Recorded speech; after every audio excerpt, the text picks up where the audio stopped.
드림호텔 로비 한복판에서 터져나온 비명과도 같은 외침. 장미야. 그 한마디가 불러온 파장은 생각보다 훨씬 거대하고 잔혹했습니다. 화려한 호텔 조명이 닿지 않는 어둡고 습한 곳. 그곳에는 채화영의 그림자와 같은 검은 양복들이 오복길을 둘러싸고 있습니다.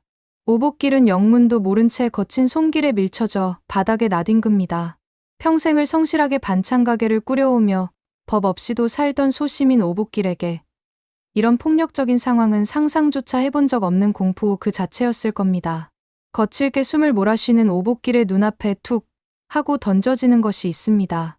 바로 두툼한 돈 봉투입니다. 드라마에서나 보던 그 입막음 값이 현실이 되어 발치에 떨어진 것입니다.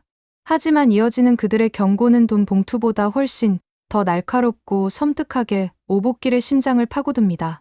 채화영의 비서실장은 감정 없는 목소리로 하지만 명확한 사리를 담아 오복길을 내려다보며 말합니다. 노인장, 상황 파악이 좀 되나? 오늘 호텔에서 본 거. 그리고 그 아가씨 얼굴, 무덤까지 가져가야 할 거야. 만약 어디 가서 떠벌리거나 마서린 상무님 근처에 한 번만 더 얼씬거리면 그땐 당신 하나로 안 끝나. 오복길이 무슨 소리냐며 반문하려던 찰나 비서실장은 가장 치명적인 약점을 건드립니다. 당신 딸 오장미, 그 아가씨 신변도 장담 못한다고. 딸내미 인생 망치기 싫으면 쥐 죽은 듯이 살아. 알았어? 딸 장미. 그 이름이 나오자마자 오복길은 얼어붙을 수밖에 없었습니다. 비록 피는 섞이지 않았지만 가슴으로 낳아 기른 내 딸. 눈에 넣어도 아프지 않을 장미가 나 때문에 위험해질 수도 있다는 협박 앞에서 아버지는 무력해집니다. 풀려난 오복길은 다리가 풀려 비틀거리면서도 머릿속을 떠나지 않는 의구심에 괴로워합니다. 단순히 사람을 착각한 해프닝이라면 그냥 아니라고 화내고 말면 될 일이었습니다. 그런데 왜 이렇게까지 조직적으로 움직이며 돈으로 입을 막고 딸의 안위까지 들먹이며 협박하는 걸까요?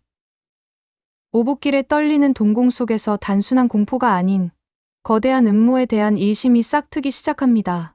분명 내 딸 장미와 점 하나, 눈매 하나까지 똑같은 그 여자. 도대체 그녀는 누구이며 이 사람들은 무엇을 그토록 숨기려 하는 걸까요?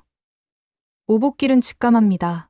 이것은 단순한 만남이 아니라 20년 전 묻혀있던 판도라의 상자가 열리는 신호탄이라는 것을 말이죠. 드림호텔의 새로운 총괄 본부장실에는 기묘하고도 또 이질적인 공기가 흐르고 있습니다. 이 방의 주인인 강준호는 창가에 서 있습니다. 거울에 비친 자신의 모습을 보는 강준호의 표정은 승진의 기쁨보다는 알 수 없는 불안감과 찝찝함으로 가득 차 있습니다. 그는 지금 이 상황이 도무지 납득되지 않습니다. 평소 자신을 주방에서 밥이나 하는 고용인 취급하며 거들떠보지도 않던 오너. 채화영 대표가 하루아침에 태도를 180도 바꿔 파격 승진을 시켜준 것도 모자라 부담스러울 정도로 깍듯한 예우를 갖추고 있기 때문입니다. 이때 노크도 없이 문이 열리고 채화영이 들어옵니다. 그녀의 눈빛은 마치 오랫동안 잃어버렸던 보물을 되찾은 사람처럼 탐욕스러운 애정과 집착으로 번들거리고 있습니다. 강준호는 깍듯하게 고개를 숙이며 대표님, 오셨습니까? 라고 인사합니다. 보통의 상사라면 고개만 끄덕이고 업무 지시를 내렸겠지만 채화영은 성큼성큼 다가와 아들의 옷매무새를 훑어봅니다. 그리고는 직장 상사로서는 도저히 이해할 수 없는 행동을 보입니다. 강 본부장, 넥타이가 조금 비뚤어졌군요. 잠시만요. 제가 고쳐드리죠. 이제 우리 호텔의 얼굴인데 작은 빈틈이라도 보이면 안 되지 않겠습니까? 그녀의 손길이 예고도 없이 턱 밑까지 훅 들어오자 강준호는 소스라치게 놀라며 뒤로 물러섭니다. 아무리 격려 차원이라 해도 대표가 본부장의 넥타이를 직접 매주는 건 선을 넘어도 한참 넘은 행동입니다. 강준호의 눈에는 이 행동이 호의가 아니라 권력자가 아랫사람을 자신의 입맛대로 길들이려는 기이한 통제나 불쾌한 터치로 비칠 뿐입니다. 대표님, 괜찮습니다. 제가 하겠습니다. 그리고 업무 시간에 이런 사적인 터치는 자제해 주셨으면 합니다. 직원들 보기에 좋지 않습니다. 강준호의 단호하고 차가운 거절에 채화영의 손이 허공에서 멈칫합니다. 하지만 그녀는 기분 나빠하기는커녕 그 까칠함마저 대견하다는 듯 여유로운 미소를 짓습니다. 아들이 친엄마인 줄도 모르고 선을 긋는 모습이 안타깝긴 하지만 속으로는 그래, 내 핏줄이라면 이 정도 대쪽 같은 기품은 있어야지 하며 혼자 흐뭇해하는 것입니다. 이 소름 끼치는 온도 차이. 강준호는 등골이 서늘해짐을 느낍니다. 도대체 저 여자가 왜 저러는 걸까? 갑자기 나를 특별 대우하는 이유가 뭘까?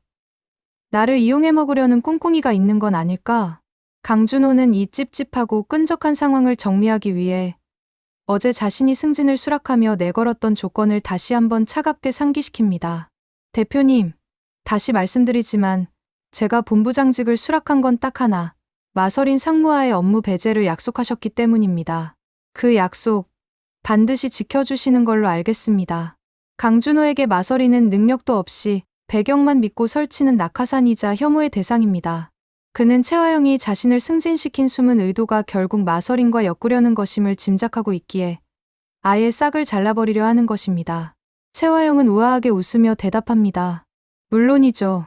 강 본부장이 그렇게 원하는데 제가 강요할 수 있나요? 마서린 상무와는 동선조차 겹치지 않게 하겠습니다. 약속하죠. 채화영은 흔쾌히 수락하는 척하지만 그녀의 머릿속에는 이미 다른 계산기가 돌아가고 있습니다. 준호 씨, 지금은 당신이 몰라서 그래요. 나중에 내가 판을 다 짜놓으면 그때는 당신도 내 깊은 뜻을 알게 될 겁니다. 겉으로는 존중하는 척하지만 속으로는 아들을 완전히 통제하려는 채화영의 이중성이 드러나는 대목입니다.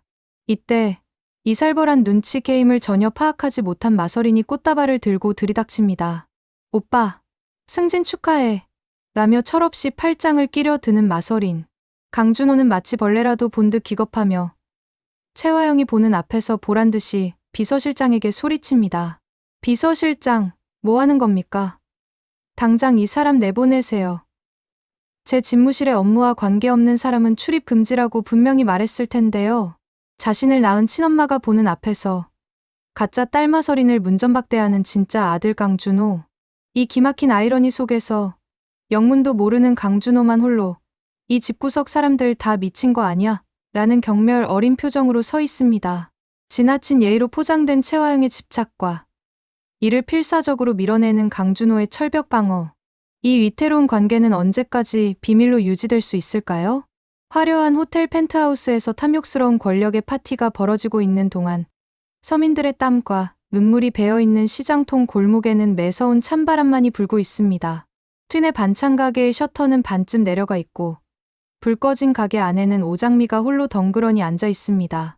그녀의 작고 야윈 어깨가 가늘게 떨리고 있습니다. 장미의 귀에는 아까 낮에 가게를 쑥대밭으로 만들고 간 강백호의 어머니 한영자 변호사가 쏟아붓고 간 독설들이 마치 깨진 유리 조각처럼 박혀 있습니다. 지능 모자란 엄마 둔 주제에 감히 내 아들을 넘봐. 우리 백호가 어떤 앤 줄 알아. 승승장구하는 변호사야. 어디 근본도 없는 시장통 장사치 딸이 판사, 변호사 집안의 며느리로 들어오려고 해. 그 말들은 단순한 반대가 아니었습니다. 오장미가 세상에서 누구보다 사랑하고 지키고 싶어 했던 어머니 정숙희의 아픈 곳을 후벼 파는 잔인한 인격살인이었습니다. 그때 다급하게 가게의 유리문을 두드리는 소리가 정막을 깹니다. 강백호입니다.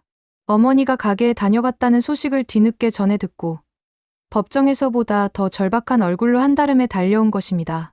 장미씨, 접니다. 백호예요. 안에 계신 거 다 압니다. 제발 문 좀 열어주세요. 강백호의 목소리에는 물기 어린 절박함이 묻어납니다. 하지만 장미는 문을 열어주는 대신 유리문 너머로 그를 바라보며 천천히 아주 힘겹게 일어섭니다. 문 하나를 사이에 둔 두 사람의 대치. 장미는 꾹꾹 눌러 담았던 눈물을 삼키며 사랑하기에 더욱 잔인해져야만 하는 이별을 준비합니다. 백호 씨, 우리 그만해요. 제발 그냥 돌아가 주세요.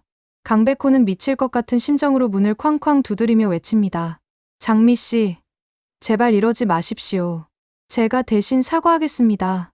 저희 어머니 말씀 다 잊으세요. 제가 다 해결할 수 있습니다. 저 변호사지 않습니까? 어떤 문제든 다 풀 수 있다고요. 그러니까 제발 문 좀 열어주십시오. 하지만 장미의 대답은 싸늘하다 못해 처절합니다. 그녀는 자신의 비참한 현실을 인정하며 백호의 희망을 꺾어버립니다. 아니요. 이건 변호사님도 해결 못해요. 어머님 말씀 틀린 거 하나 없으니까요. 나 5살 지능 가진 엄마 둔 가난한 반찬 가게 딸 맞아요. 백호 씨는 앞길 창창한 엘리트 변호사님이고요. 우리 처음부터 급이 안 맞았어요. 주제 파악했으니까 이제 다시는 찾아오지 마세요. 그 말을 듣는 강백호의 심정은 어땠을까요?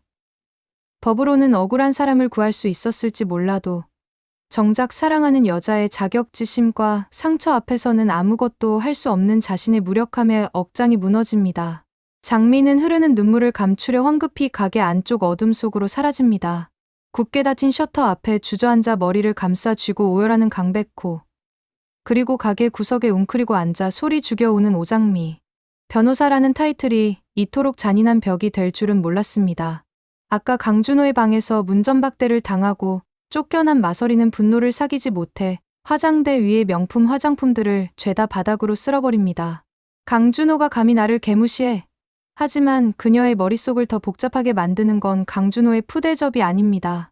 바로 며칠 전부터 자신의 주변을 맴도는 기이한 일들입니다. 시장통에서 만난 모자란 여자 정숙희도 자신을 보고 장미아라고 불렀고, 오늘 로비에서 마주친 그 늙은 남자 오복길도 자신을 장미아라고 부르며 붙잡았습니다. 한두 번이면 우연이라 치부했겠지만 이 정도면 우연이 아닙니다. 마서리는 깨진 거울 조각 속에 비친 자신의 얼굴을 뚫어져라 쳐다봅니다. 완벽하게 세팅된 화장과 보석으로 치장했지만 그 껍데기를 벗겨낸 본판에 대한 소름 끼치는 의문이 피어오릅니다. 도대체 장미가 누구야? 나랑 얼마나 똑같이 생겼길래 다들 이 난리냐고. 세상에 나랑 똑같은 얼굴을 한 여자가 또 있다는 거야. 설마. 마서리는 즉흥적이고 불같은 성격답게 이 찝찝한 의문을 참지 않고 곧바로 행동에 옮깁니다. 그녀는 떨리는 손으로 휴대폰을 꺼내 비서에게 은밀하고도 위험한 지시를 내립니다. 야, 너 지금 당장 알아볼 게 있어. 오장미라는 여자. 이름은 오장미고 나이는 나랑 같을 거야. 그 여자 뒤 좀 캐봐. 사진부터 확보해. 지금 당장. 방문 밖 복도에서 이 통화 내용을 우연히 듣게 된 채화영. 그녀의 얼굴에서 핏기가 싹 가십니다. 자신이 20년 전 친구를 배신하고 아이를 바꿔치기 했던 그 천인공노할 범죄, 목숨 걸고 지켜온 쌍둥이 자매의 비밀을 하필이면 마서린 본인이 스스로 파헤치기 시작한 것입니다. 마서린이 오장미의 사진을 확인하는 순간 모든 거짓말은 들통나고 채화영의 제국은 무너질 것입니다. 공포에 질려 입을 틀어막은 채화영이 흔들리는 동공. 그리고 아무것도 모른 채 판도라의 상자를 열려는 마서린의 서늘한 표정. 덮으려는 자와 파헤치려는 자. 이제 시계바늘은 파멸을 향해 돌아가기 시작했습니다. 과연 채화영은 이 절체절명의 위기를 어떻게 막아낼까요? 마서린은 과연 자신의 잃어버린 반쪽을 찾아낼 수 있을까요?